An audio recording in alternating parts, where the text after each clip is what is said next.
Hello student, स्वागत है आप सभी का एक नई वीडियो में। अगर आपके भी यूपी स्कॉलरशिप 2023-24 के करंट स्टेटस में enrolment number, roll number, marks not match with university uploaded data की समस्या आ रही है, या फिर कहिए कि आपने कोई डाटा ऐसा गलत भर दिया है, तो इस केस में आपका जो फॉर्म है वो वेरीफाइड किया जाएगा या फिर रिजेक्ट किया जाएगा। यूपी स्कॉलरशिप की ऑफिशियल गाइडलाइंस के माध्यम से सारी चीज़ों को समझेंगे। इससे पहले आप सभी स्टूडेंट से रिक्वेस्ट करूंगा कि यूपी स्कॉलरशिप से संबंधित हर एक प्रकार की ऑफिशियल और ऑथेंटिक जानकारी सबसे पहले पाने के लिए आप सभी स्टूडेंट चैनल को सब्सक्राइब कीजिए, बेल आइकन को प्रेस करके ऑल पे क्लिक कर लीजिए और खास करके टेलीग्राम चैनल को जरूर ज्वाइन कर लीजिए। और एक जो क्वेश्चन है काफ़ी सारे स्टूडेंट्स पूछ भी रहे थे, वो इस गाइडलाइन पे वो भी सारी चीज़ें मेंशन है। अगर आपके किसी एक सेमेस्टर का रिजल्ट आ गया है और दूसरे सेमेस्टर का रिजल्ट अभी तक नहीं आया है, तो इस केस में आपका फॉर्म एक सेमेस्टर का अगर आपने मार्क्स वगैरह फिलअप कर दिया है तो आपका फॉर्म वेरीफाइड होगा या फिर रिजेक्ट होगा। इस केस में काफ़ी सारे स्टूडेंट्स के सामने मार्क्स मिसमैच की जो समस्या आ रही है, तो अगर आपका गलत मार्क्स वगैरह फिल हो गया है, तो मार्क्स अगर आपका गलत फिल हो गया है, तो इस केस में जो आपका फॉर्म है वो वेरीफाइड किया जाएगा या फिर रिजेक्ट किया जाएगा।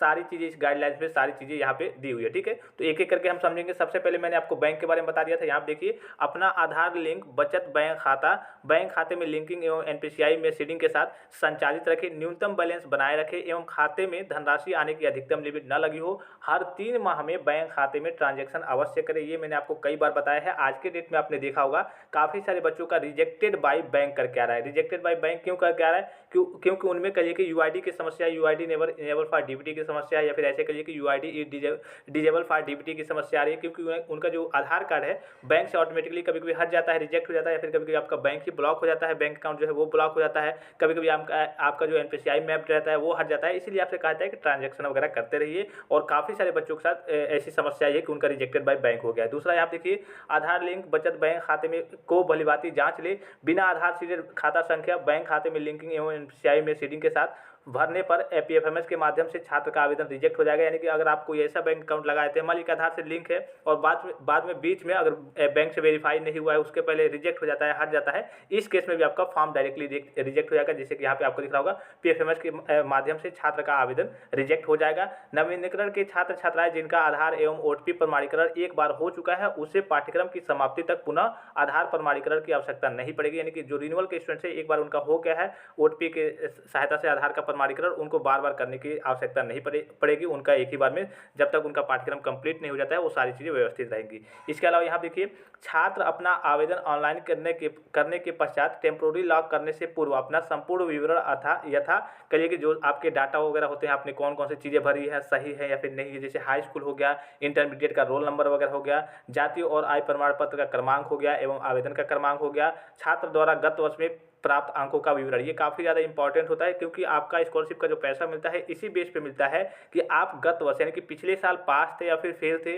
पास थे तो कितने में आपने कितना पाया था, आपकी बैक वगैरह नहीं लगी थी या फिर लगी थी, वो सारी चीज़ यहाँ पे मेंशन करनी होती है। और ये काफ़ी इंपॉर्टेंट चीज़ होता है, क्योंकि फेल वाले बच्चों को आपको मालूम है कि यूपी स्कॉलरशिप का लाभ नहीं मिलता है। इसके अलावा जिनका रिजल्ट वगैरह दोनों सेमेस्टर का डिक्लेयर नहीं होता है, वो भी अभी नीचे मेंशन है, वो भी मैं अभी आपको इन्फॉर्म कर दूंगा। इसके अलावा वर्तमान पाठ्यक्रम में प्रवेश लेने की न्यूनतम योग्यता क्या है, पाठ्यक्रम एवं पाठ्यक्रम का प्रकार क्या है, आय प्रमाण पत्र में अंकित आय कितनी है, अनुमोदित वार्षिक शुल्क की धनराशि, यानी कि जो आप शुल्क वगैरह कॉलेज में जमा करते हैं, जो कॉलेज वाले आपको बताते हैं वही आपको फिलअप करना है। कुछ बच्चे ज़्यादा गलत भर दिए हैं तो उससे भी प्रॉब्लम क्रिएट हो सकती है। आवेदन पत्र में अंकित की गई कैटेगरी आपकी क्या है, एससी एसटी जनरल ओबीसी जो भी हो या फिर माइनॉरिटी हो, उसको सही से आपको फिलअप करना है। आदि का किया गया अंकन सावधानी पूर्वक जांच ले, उसके बाद सही फॉर्म को सबमिट करें। फिर से यहाँ पर देखिए, सभी छात्र अपना आवेदन पत्र स्वयं भरे। ऑनलाइन आवेदन पत्र के लिए पासवर्ड स्वयं सृजित करें। छात्र यदि साइबर कैफे संस्था से आवेदन कर रहे हैं तो अपने सामने ही सभी प्रविष्टियों को आवेदन पत्र में भरवाएं एवं जांच का प्रिंट लेकर स्वयं समस्त प्रविष्टियों की जांच कर ले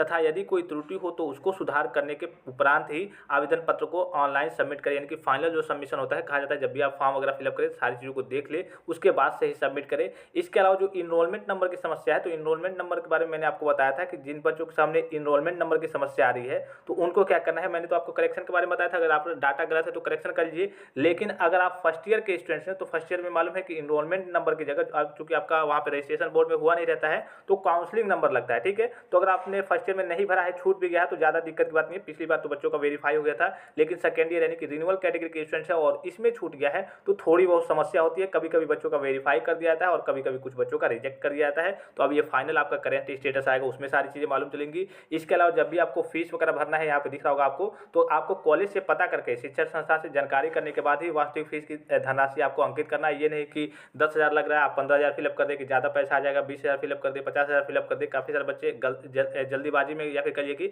कॉलेज से सूचना नहीं लिए हैं, डायरेक्ट गलत तरीके से फिलअप कर दिया है। इसके अलावा जो सबसे इंपॉर्टेंट चीज़ है, काफ़ी सारे स्टूडेंट्स इसके बारे में पूछ भी रहे थे, तो यहाँ पे आपको दिख रहा होगा, ये देखिए, छात्र प्रथम वर्ष में धनराशि न मिलने पर पूर्व आवेदन पत्र का अगली कक्षा में नवीनीकरण ही करे, ना कि नवीन आवेदन पत्र भरे। काफ़ी सारे स्टूडेंट्स ये कहते हैं कि सर मेरा तो पिछली बार नहीं आया था, इस बार हम रिन्यूअल कैटेगरी के स्टूडेंट्स हैं, तो क्या हम दोबारा फ्रेश फॉर्म भर सकते हैं? तो नहीं, आपने एक बार फिलअप कर दिया है तो आपका नवीनीकरण का ही ऑप्शन आएगा, आपको नवीनीकरण ही करना है, आपको फ्रेश फॉर्म फिलअप नहीं करना है। ये सारी चीज इसमें मेंशन है, ठीक है। अगर आपका रिजल्ट नहीं आया है किसी एक सेमेस्टर, नवीनीकरण के छात्र अपने आवेदन पत्र में पास या फिर प्रमोटेड विथ मार्क्स के साथ अपने सही प्राप्तांक ही भरे। परीक्षा परिणाम न निकलने की दशा में रिजल्ट नॉट ये डिक्लेयर्ड का ऑप्शन के साथ आवेदन कर सकते हैं, लेकिन संदेहास्पद डाटा को सही करने की समयावधि में परीक्षा परिणाम न निकलने अथवा छात्र द्वारा आवेदन पत्र में परीक्षा परिणाम भरकर संस्था से पुनः अग्रसारित न कराने की दशा में छात्र का डाटा रिजेक्ट माना जाएगा। यानी कि सपोज कीजिए कि आपका एक सेमेस्टर का रिजल्ट आ गया है और दूसरे सेमेस्टर का रिजल्ट अभी पेंडिंग में है, नहीं आया है, तो अगर अब स्कॉलरशिप के फॉर्म भरने की जब डेट थी तो आपने फिलअप तो कर दिया होगा, कॉलेज में सबमिट भी कर दिया होगा, लेकिन जब करेक्शन की डेट आई है, अगर उस दिन तक आपका दोनों सेमेस्टर का यानी कि ओवरऑल आपका सेकेंड ईयर का रिजल्ट हो या फिर फाइनल ईयर का रिजल्ट हो, तो अगर नहीं आया है और इस केस में आपका दोनों सेमेस्टर का रिजल्ट नहीं आता है और आपका फॉर्म वैसे का वैसे ही रह जाता है, आप करेक्शन करेंगे, चूंकि करेक्शन क्या करेंगे, जब आपका रिजल्ट ही दोनों सेमेस्टर का ओवरऑल रिजल्ट ही नहीं आया है, तो इस केस में जो आपका फॉर्म है वो रिजेक्ट माना जाएगा। यहाँ पे देखिए, छात्र का डाटा रिजेक्ट माना जाएगा अगर ओवरऑल आपका रिजल्ट नहीं आया। तो इसके बारे में काफी सारे स्टूडेंट्स पूछ भी रहे थे कि सर मेरे एक सेमेस्टर का रिजल्ट आ गया, कई सारे कोर्स है जहाँ कह लीजिए कि रिजल्ट वगैरह भी नहीं आए हैं, तो उन्होंने एक सेमेस्टर का भर के फिलअप करके जमा तो कर दिया है, लेकिन दूसरे सेमेस्टर का भी रिजल्ट वहाँ पे नहीं आया है, तो इस केस में उनका फॉर्म रिजेक्ट वगैरह माना जाएगा। ये गाइडलाइंस है यूपी स्कॉलरशिप का। आई होप कि वीडियो आपको इन्फॉर्मेटिव लगा होगा, और भी कोई जानकारी चाहिए तो आप कमेंट करके पूछ सकते हैं। फिलहाल इस वीडियो में इतना ही, इजाजत दीजिए, धन्यवाद, थैंक्स फॉर वॉचिंग, मिलते हैं नेक्स्ट वीडियो में।